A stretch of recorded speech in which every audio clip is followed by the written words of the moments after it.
तो बच्चों आज हम लेकर आए हैं क्लास 7 मेंटल मैथ में आपको दिखाता हूं चैप्टर 8 कंपेयरिंग क्वांटिटी। ठीक है, ये आप देख रहे हैं, इसका हम नेक्स्ट पार्ट आज हम करने वाले हैं और बहुत कुछ सीखने वाले हैं। आप वीडियो को स्किप ना करें, बहुत ही इंपॉर्टेंट क्वेश्चन, बहुत ही इंपॉर्टेंट फॉर्मूले, बहुत ही इंपॉर्टेंट कॉन्सेप्ट अब आज इसमें हम करने वाले हैं।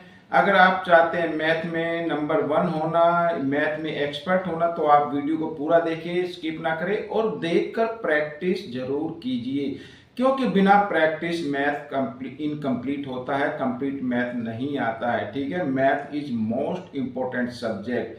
तो बच्चों आपको ये ध्यान रखना है कि प्रैक्टिस जरूर करनी है। और हाँ, जो बच्चे मेरे चैनल को पहली बार देख रहे हैं उनसे मैं रिक्वेस्ट करना चाहता हूं, उनसे एक रिक्वेस्ट है कि आप ना, एक चैनल और है गुंजा की पत्रिका। जी हाँ, गुंजा की पत्रिका, आप उसे भी ज्वाइन कर सकते हैं, उसे भी आप देखिए, काफी हेल्पफुल आपके लिए वो होने वाला है। ठीक है, तो आइए चलते हैं अपनी टेबल पर और करते हैं नेक्स्ट पार्ट।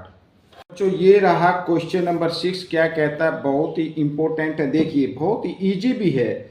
और क्वेश्चन नंबर 6 कहता है फाइंड, यानी फर्स्ट पार्ट आज हम करेंगे। इसमें पहले 40% ऑफ ₹120। ठीक है, 40%, तो 40% मीन्स 40/100।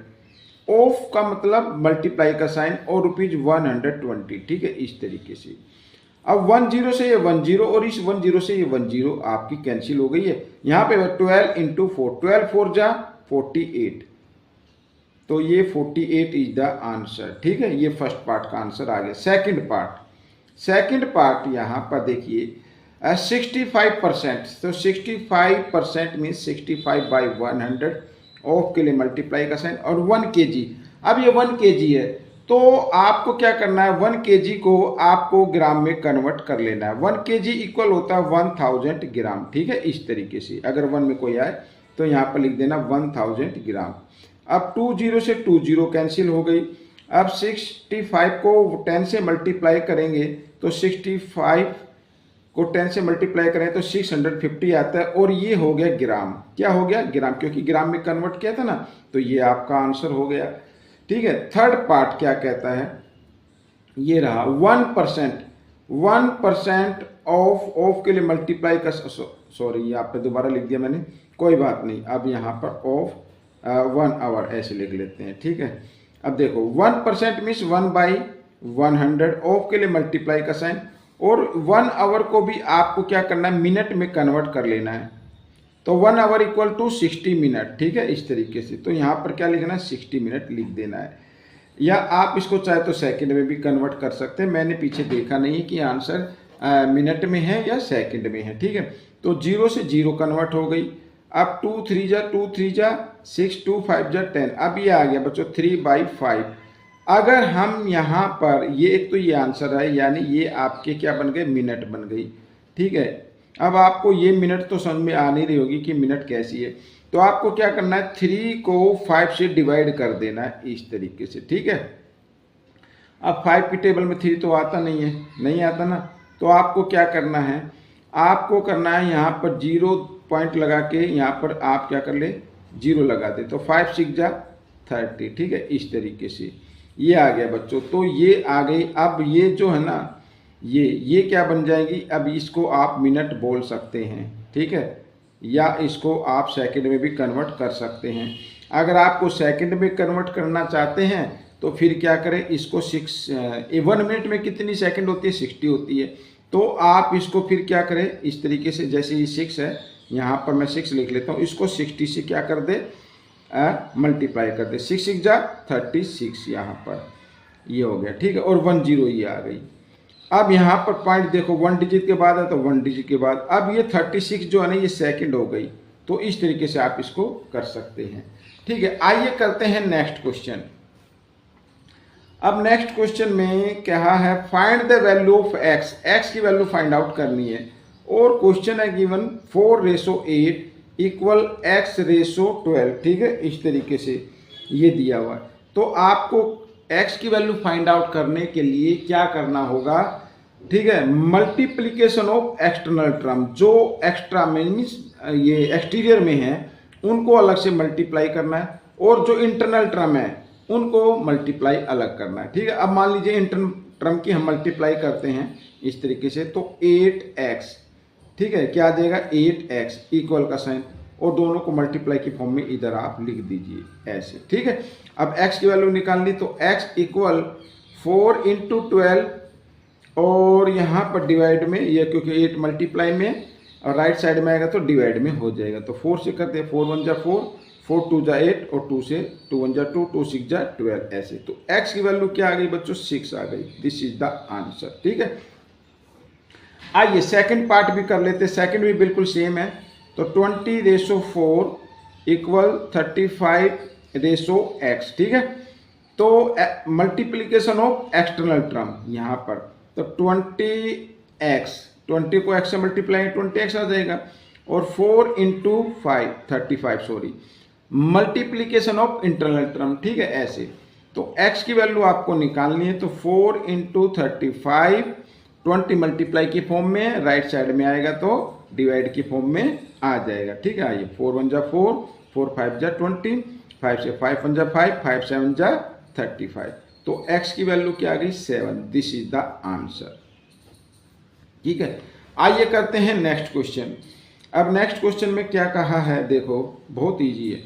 12% ऑफ 50, तो 12% मीन्स 12/100, ऑफ के लिए मल्टीप्लाई का साइन 50 प्लस का साइन, 5% मीन्स 5/100, ऑफ के लिए फिर मल्टीप्लाई का साइन और 120, ये इक्वल आता है। ठीक, किसके देखो, अब 0 से 0 कैंसिल हो गई, इधर 0 से 0 कैंसिल हो गई, इधर भी करते थे डिवाइड। ठीक है, या तो आप इसको कर लीजिए, देखो 5 1 जा 5, 5 2 जा 10, 2 1 जा 2, 2 6 जा 12, 6 1 जा 6 आ गया, और प्लस इधर भी कर लेते हैं, 5 1 जा 5, 5 2 जा 10, और 2 से फिर 2 1 जा 2, 2 6 जा 12। ठीक है, प्लस यहाँ पर 6 1 जा 6, यहाँ भी 6 आ गया, 6 + 6 कितना होता है 12। This is the answer. ठीक है, ये आपका आंसर निकल गया। आइए करते हैं क्वेश्चन नंबर 9, ये रहा आपके सामने। क्वेश्चन नंबर 9 क्या कहता है, देखो, what percent of number from 1 to 25 are divisible by 4।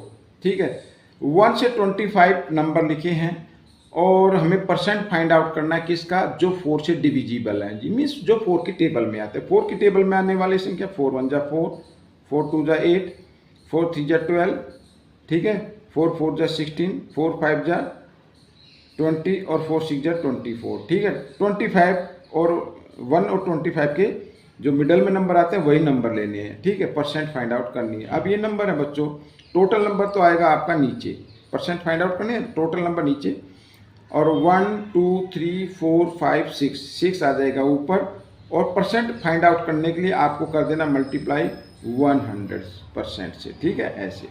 अब 25 20 1 जा 25, और 25 4 जा 100, तो 6 4 जा कितना, देखिए यहाँ पर 6 4 जा 20 नहीं 24 होगा। ठीक है, 24, तो 6 4 जा 24%, तो 24% यहाँ पर आपका ये आंसर आ गया। तो इस तरीके से क्वेश्चन सोल्व करना है।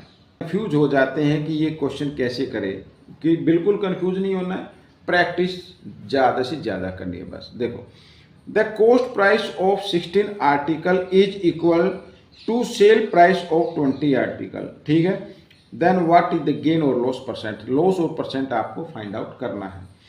अब 16 आर्टिकल की जो कॉस्ट प्राइस है वो इक्वल आ रही है जितनी 20 आर्टिकल की सेलिंग प्राइस है। ठीक है, आइए करना शुरू करते हैं। सबसे पहले आप लिख लिए कॉस्ट प्राइस ऑफ 1 आर्टिकल। भाई 1 आर्टिकल की कॉस्ट प्राइस क्या होगी, यहाँ पर मान लेते हैं ₹1 है। ठीक है, cost price of 16 article, 16 article की कॉस्ट प्राइस क्या होगी, ₹16 हो गई। और कॉस्ट प्राइस ऑफ 20 आर्टिकल की क्या होगी, सॉरी यहाँ पे 16, 20 आर्टिकल की कॉस्ट क्या होगी, तो ₹20 हो जाएगी, 20 ऐसे। ठीक है, अब इसमें लिखा है सेलिंग प्राइस ऑफ 20। ठीक है, सेलिंग प्राइस ऑफ 20, यहाँ पर selling price of 20 articles, equal है किसके 16 cost price of 16 article. 16 article की कॉस्ट प्राइस का 16 रुपीज है, ये आ गया। अब selling price of 20 article 16 rupees आ गई, और कॉस्ट प्राइस ऑफ 20 आर्टिकल कितनी होगी भाई, रुपीज 20 होगी।